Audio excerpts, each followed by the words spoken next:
That's the happiest days of your life, really. I think if you make a living playing a sport, you know, you get paid for it, so I think that must be the happiest days of anybody's life. Yeah. And obviously playing for a club like Rangers for as long and travelling all over the world, you have some tremendous memories.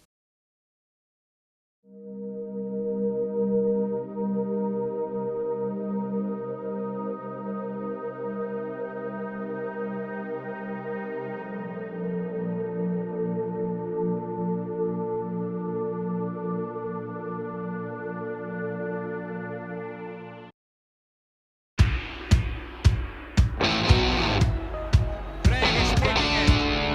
On to Brand. Greig again. Goal. Russell will score.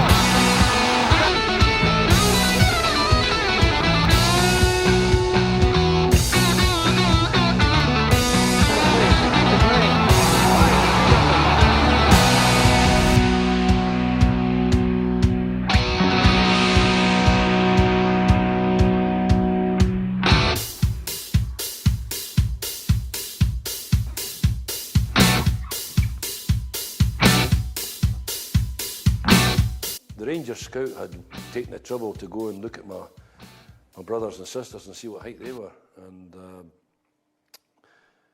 when Rangers signed me, I wasn't too happy when they signed me actually, but a week later they played against the Hibs at Easter Road and beat them 6-1 in a League Cup game. And anybody that could beat the Hibs 6-1 was obviously me being a Hearts supporter was great as far as I was concerned. I had never been as far west as Glasgow, except when I played at Cathkin against Alec Ferguson for the Edinburgh schoolboys and against the Glasgow schoolboys. And they brought me through one winter night to meet Scott Simon.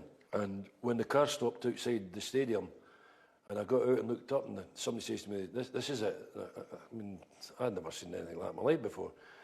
And I walked in the Marble Hall and everything. It was just unbelievable. And he basically signed me that night officially, but was leaving me with my boys' club, with Dyna Hearts until the end of that season. And after a few months, he sent for me one Thursday night, I think it was, and I wondered what I'd done wrong. I was only there a few minutes. You didn't go up the staircase in those days. So he said to me, he says, look, I've had good reports, and I think it'd be beneficial if you went full time. Well, for Rangers, it wasn't about money for me. It was what I wanted to do in my life, and I was treated well by the club, and it was never ever about. I mean, probably like a lot of international players, I could have went to England on several occasions, but I had no wish to do it. I was happy. I was playing for a great club, and I didn't feel any need to move. And my first day as a full-time player, I passed the ball back and forward with Ian McCall, who a few years later was the Scottish manager who gave me my first international cap. So I always felt it was a privilege to play for a club like Rangers, because I made a point of looking into the history books and looking at the players who I knew, all the Hearts players that had played for in the early days, and I thought it would be interesting to see the Rangers players.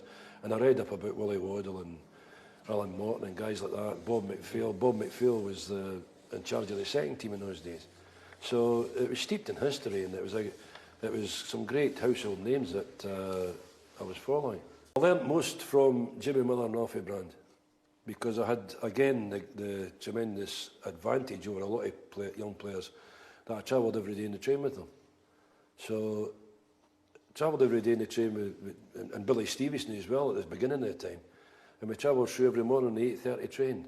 We used to travel through when it was a steam train. You learn very quickly, but I mean, I must tell you a story about when I was training twice a week at Ibrox. I worked as an engineer, and I was sent through to work in Tennant's Brewery in Duke Street for 6 weeks, and we were supposed to stay in digs at the back of Duke Street, and I didn't like them. So we decided to get the train through every morning at 6:15 in the morning, and I would go to the Ibrox the 2 nights for my training.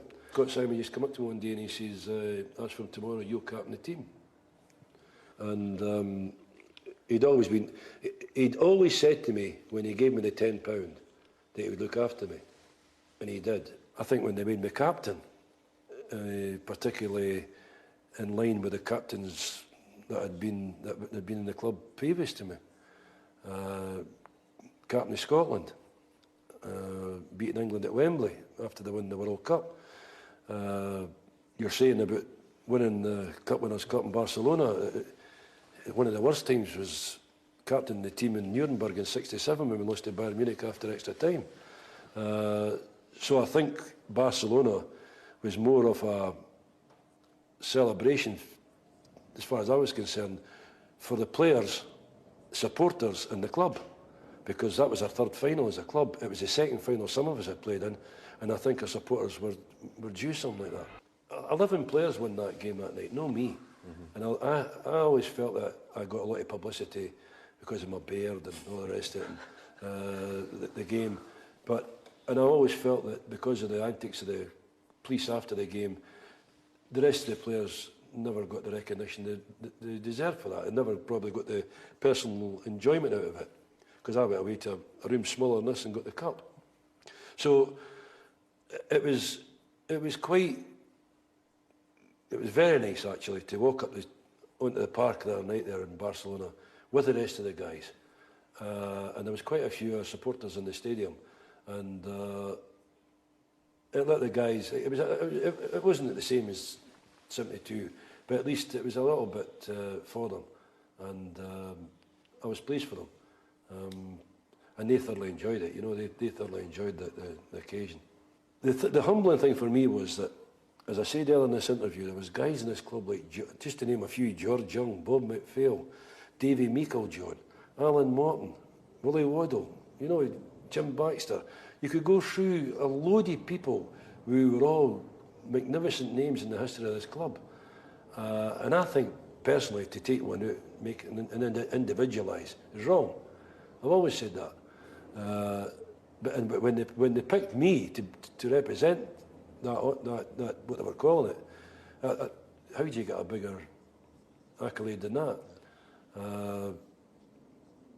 No, it's very, very humbling, but I'm pleased to have it. But at the same time, I don't go about shouting about it, you know.